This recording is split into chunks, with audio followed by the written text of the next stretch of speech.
My name is Pastor Leke Sanusi. I pastor the Redeemed Christian Church of God Victory House in London, and I want to welcome all of you. I thank God for you. And right now you are watching AGC Media Productions, one of the very best in the world. God bless you richly as you watch and as you are blessed too. Welcome to the latest edition of AGC News, and this is the Workers' Retreat Special. My name is Ober Alanasi, and with me today is... Obi Chinonso. Today we'll be talking you through all that's happened in the past Workers' Retreat this year. Stay with us. Chibuzo and Sons International Ministry, God of Wonders International Ministry, Laughter Evangelistic Ministry. That one brother said Pastor is talking to you. Underwater Assembly International. God can do anything. International Ministry. Brothers, you better watch the people you are trying to sleep with. Watch who you are chasing. Because you will chase one day and that will be the last. On the first day, we had Pastor Bawa Tunde teaching us on overcoming the enemy within. And before getting into the topic, he says that we are not accidents waiting to happen, but rather we are destinies waiting to be revealed. He also explains how in Jeremiah 29:11 we are told that God has amazing plans for all of us. Plans of good, not for evil, plans to bring us to an expected end. Moya went to speak to him to ask him exactly what he meant by the enemy within. Stay with us. I have discovered that a lot of people don't understand who they are fighting. And so because of that, they are at a loss. The Bible says, my people are destroyed for lack of knowledge. Jesus said something. He says, a man's enemies are the members of his own household. In other words, our enemies are usually not far from us. They're the people who know us, be it in our home, in our family, and even in the house of God. There are so many examples in the Bible, and we can go on and on. And there was another dimension we looked at, the foundation. The foundation of our life, because we can be looking at so many other things without looking at ourselves. And, the foundation of a building affects the building. And so we have to go to our roots, the roots of our life. The Bible says, if the foundation be destroyed, what can the righteous do? It is important we use our talents, strengths, and God-given ability to serve God. And for more information on how to do so, go get your DVD now. Pastor Leke Sanusi explains how we can tell when someone is a pillar in God's house, because the person will do actions which are dependent on God's will, God's knowledge, and God's laws. Yeah. We can't make you a pillar that cannot support the house. We can't make you a pillar that people will come into the house and they can't lean on you. If they lean on you, they will be on their way to hell because they will instantly fall. So we need to pre-finish you and dress you up at the quarry. He also emphasized that it requires time, dedication, sacrifice, and holiness to become a pillar in the house of God. And this leads to the analogy that you should be pre-finished at the quarry before getting to the building site. In building the temple, only blocks dressed at the quarry were used, and no hammer, chisel, or any other iron tool was had at the temple site while it was being built. There is so much iron, so much noise, so much katakata at the temple site now in the house of God, because our so-called pillars were not dressed at the quarry before they came. Before they came.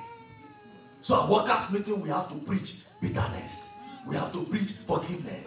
We have to preach elementary matters all over again. We have to preach milk, butter and sugar. And we have a lot of hammer, a lot of noise being made at workers' meeting. Things that we shouldn't be telling workers. We have to preach, you have to give tithes, you have to give offering to workers. Why? Because they were not pre-finished at the quarry. Which is particularly interesting because he also explained how as workers you have to go to the quarry to be pre-finished. One of the ways of doing this is to desire spiritual gifts.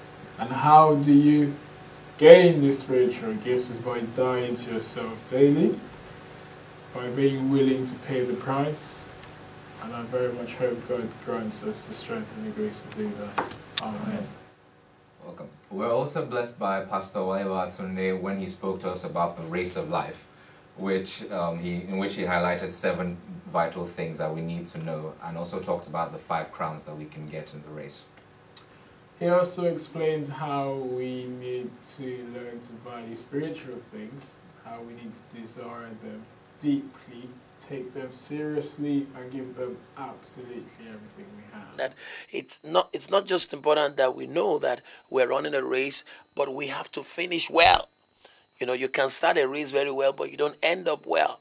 The race of life is a marathon race. So you got to be careful. You got to run with endurance. You got to run with patience, and you have to run well. You have to finish well. If you look at Jesus, Jesus finished very well. Paul finished very well, and some people might have gone ahead of you. Just leave them alone. You take your time, take your pace. It's very, very important for us to know that in this race of life, we only have one opportunity. You will not run that race the second time. So we've got to give it everything. You said, life, there is no dress rehearsal. You know, there is no second chance about life. This is it. This is what we are going to be rewarded for. So you can't afford to fool around. You can't afford to mess around. You can't afford to waste your life.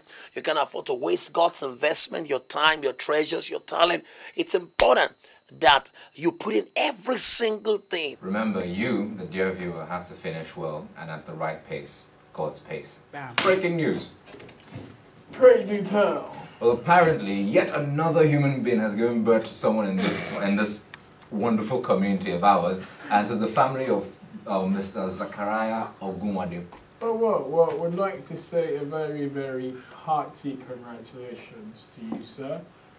You've clearly been at work, and Clearly. it's paid off. So congratulations to their family. On the 18th of March is Mother's Day. Woo! I thought somebody would get terribly excited. Fantastic. Fantastic. Yes! And obviously, being the very modern church we are, Mother's Day means a lot to us. Lots of food, cooked by the ladies, obviously. There's of affection, there's of roses. And it's a chance for you, my dear brother, to tell that lady, yeah, the one sat next to you, you know, to appreciate the Mother's Day. Who are you appreciating on Mother's Day? Who's the special someone in your life? I've got my mother, my sister, and generally every single woman who can cook. I would need your CV. I'd like to know what you can make. So that's pretty much it for me. It's really nice to know he likes you for the right reasons. Of course. So obviously, The right quite clearly. Were you here last year? Yeah, I was here last year, and I must say we had a wonderful one last year, and this year we hope for it to be a much, much, much better one. I smell something nice already, and I know that the men are planning to do something here or there, but we don't know what that is till further notice. Well, you remember when Pastor used to always say, "I'm going somewhere"?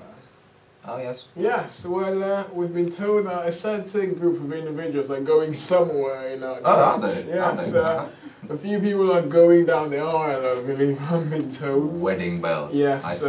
Mr. Fiddler has seen a certain rose in Mrs. Elisha's garden, and he has decided to pluck it. It was most bizarre because I bumped into her. The first thing she was like, "Can you see my ring?" I was like, "Oh, women." You know. Women. Oh. But yes, we would like to say a very hearty congratulations. Congratulations. To the lovely, lovely couple. Special things happen these days, and who knows? It might be your turn, sir. It might be your turn. You're finishing this year, actually. What are you waiting for? That's beside the point. So, you dear viewers, sitting down next to the lady who you would like to see yourself married to in the future, look sharp, think straight ahead. Your turn's coming. Thank you. Right. We have now come to the end of the news, and just before we go, we'll leave you with a few excerpts from the retreat. Enjoy and see you next time. Today is going to be the day that they're going to throw it back to you. Dun, dun. Somehow you should have somehow realized what you've got to do. Dun, dun. I don't believe that anybody feels the way I do about you now. Neurofather, hi. Is this your first time? Very first time. Okay, and what would you say your experience is like? It's amazing, it's irreplaceable, and it's blessed. Wow. Yeah, thank you very much. No problem. It was awesome. That's one. Honestly, it has helped me grow. If I was 50% before spiritually, after this retreat, I've jumped to 75. Extraordinarily super duper wonderful, out of this world, awesome experience. Great. I had a lot of fun actually, and I learned a lot as well from the messages from both Pastor Leke and from Pastor Babatunde as well. I thank the Lord for bringing me here and learning so much. Thank you. Look forward to it, and today I am living here for Field. It was a fantastic program altogether, and I think my spirit has been lifted. In AGC Media Production. Peace, yo. Boom. Right. For everyone who didn't make it today, I'd say, well, you missed out, but this is not the last, as I've heard, so you do have a chance to get there next year and the year after, and the year after, for as long as this continues. And for all those of you who have never been here, it's something as a Christian which you must do. It changes everything about you. That's it, really. And for you, Victor? Yeah, I'll tell those that didn't manage to make it this year that they should try as much as possible to make it for the next one. Whether it means that they keep money aside for the next one, they should try as much as possible because it is a life-changing experience. You're all watching AGC Media Production at the 2012 retreat. Bye.